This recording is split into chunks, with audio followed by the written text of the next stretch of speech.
ቅንጅርት ለሕክምና ክንድ ከሄደበት ተመልሶ መጣ። ተመልሶ ሲመጣ እውነት ሳሚ ባልጠበቀው ምክንያት በር ላይ ቁጭ ብሎ አንገቱን ደፍቶ እያለ የውጭ በር ተከፍቶ ሲገባ ቀና ሲል ያላሰበውን ነገር ያያል።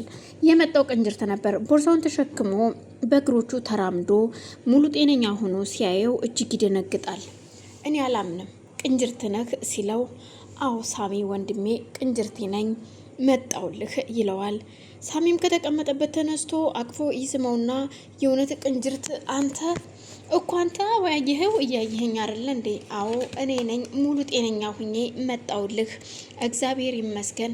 አየህ አይደለ ወይኔ ወንድሜ ይቅርታ አድርግልኝ፣ እውነት ወስጄ ጥዬ አንተን ማስታመምና መንከባከብ ባለመቻሌ በጣም አዝኛለሁ ቅንጅርት፣ እባክን ይቅርታ አድርግልኝ ሲለው፣ እንደውም ያደረከው ነገር በጣም ጥሩና መልካም ነበረ። ምክንያቱም በዛን ሰዓት ወስደባት ተወኝ ኑሮ እዛ ድርጅት ውስጥ እህን ጊዜ አልድንም ነበረ።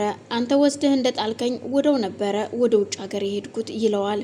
የእውነትህን ነው? አዎ መጥቼ እንኳን ሳልጠይቅህ አንድም ቀን እውነት ወንድሜ ሳሚ ብትመጣም እንኳን አታገኘኝም ነበር። ወደው ነበር እኮ ለሕክምና ወደ ውጭ የሄድኩትኝ። ስለዚህ በአንተ ምክንያት ነው እኔ እንደዚህ ጤነኛ እንደሆን የሆንኩት። እናም በጣም ደህና ነኝ ይለዋል።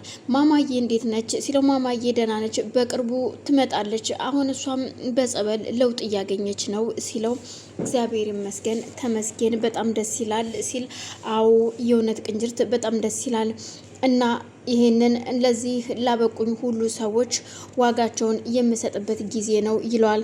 ቅንጅርት አንተ ከሄድክ በኋላ ነገሮች ሁሉ እንደነበሩ አልነበሩም። ብቻ ምን እንደምልህ ከምን ጀምሬ ከምኑ እንደምጨርስልህ አላቅም። ነገሮች ሁሉ ዝብርቅርቅ ብለዋል። እኔ ምንም እረፍት አላገኘሁም ሲለው፣ ይኸውልህ እኔን እንደዚህ ያደረጉኝ እነዛ ሁለት ወንድማማቾች ናቸው እኮ። እነማን? ሳሚና ሱራፌልና ሮቤል ናቸው። ምክንያቱም እኔ ወንድሙ መሆኑን አውቄበት ስለነበረ ሱራፌል ለሮቤል ይኸውልህ ይህንን መርፌ ውጋው፣ ምክንያቱም እኔ ወንድምህ እንደሆንኩ ስላወቅ አሁን ይናገራል ስላለው ነበረ። በዛን ሰዓት ነው ራሱ ባይወጋኝም እንኳን ሮቤል እንዲወጋኝ ያደረገው ሱራፌል ነው። ይሄ ተረገመ። አሁን እኔ ዋጋውን ሰጠዋለሁ ሲል፣ ይኸውልህ ቅንጅርት እንዳንተ እንዳስብከው አይደለም፣ ሁሉም ነገር እንደ በፊቱ አይደለም። እባክህን ተረጋጋ። አሁን ነገሮቹ ሁሉ ያ የምታውቀውን ሀብት ንብረታቸውን ተወርሰው ተቀምጠው ቤዛና ሱራፌል እኛ ቤት ነው ያሉት። እናም እባክህን ተረጋጋ ይለዋል። እኮ እንዴት ነው የምረጋጋው በማለት ለማንኛውም እናወራበታለን፣ ግን አሁን ምንም ነገር እንዳታደርግ ይለዋል። ወይዘሮ ዘርፌ ተጨንቃለች። ዶክተር ሮቤል ደውሎ እይውልሽ ያላኩልሽን ቪዲዮ አየሽ ወይ ሲላት፣ እየተረገመ እንዴት ቀደመኝ? እንዴት ሊቀድመኝ ቻለ? እኔ ብልጥ ነኝ ስለካ እሱ ቀድሞኝ ነበር ስትል ለልጇ ትነግራታለች። ሉላም ቆይ እንዴት ሊቀርጽሽ ቻለ ስትላት፣ እኔ እይውልሽ አንዳችን ሰው ማየት ነበረብን። አንዳችን ስንቆፍር አንዳችን ወደዛ ወደዚህ ሰው እያየን ነበረ። አንዳችን አፈርም ስናወጣ እንደዛው ነበር። እሱም ያችን አጋጣሚ ተጠቅሞ የኔን የብቻ ቪዲዮ ቀረጸ። እኔም የሱ የብቻውን ቪዲዮ ቀርጬ ይዤ ነበረ። ግን እሱ ቀድሞ ሀስቦበት ነበር ተንኮሉን። ግን እኮ ይሄ ምናልባት ራሱ ያመጣው አስክሬን ሊሆን ይችላል ትላለች። አላቅም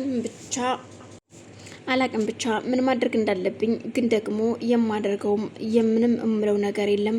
በጣም ተናድጃለሁ። ስለዚህ አልኮል ቀንሻውን ስትላት መጠጣት አለብኝ ስትል በአጋጣሚ ስልኳ ይጮሃል። ስልኳ የጮኸው ግን እነሳሚ ነበሩ የደወሉላት። ምክንያቱም ድምጻቸውን ቀይረው ስለሚያወሯት እሷ ማን እንደሆነ አታውቅም።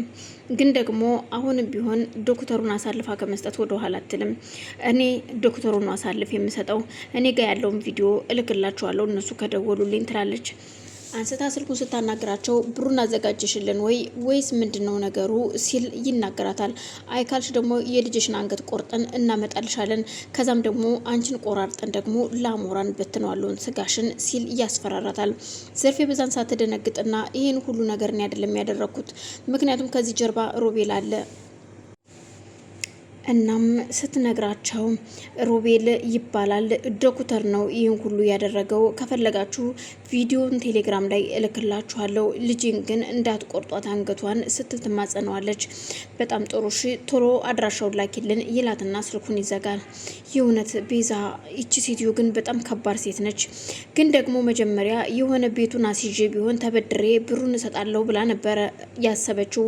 ግን ደግሞ ሉላ ስታመፋጥጣት ሮቤልን ማፋጠጥ አለብኝ ትላታለች። ሮቤልም ደውሎ ሉላን ላገኝሽ ሲላት እሺ ብላ ወደ ቤት ትሄዳለች።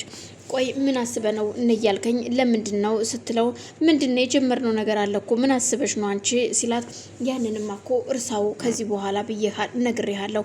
አሁን ለምንድነው የደወልክልኝ ለምንድነው የፈለከኝ ስትለው፣ እሺ አሁን አክስትሽ ስላደረገችው ነገር የምታውቂው ነገር አለ ወይ? ምክንያቱም አክስትሽ እንደምትጎጃት ትፈልጊ ነበረ ሲላት፣ ቢሆንም ግን አክስቴ በዚህ ልክ ስትጎዳ ማየት አልፈልግም።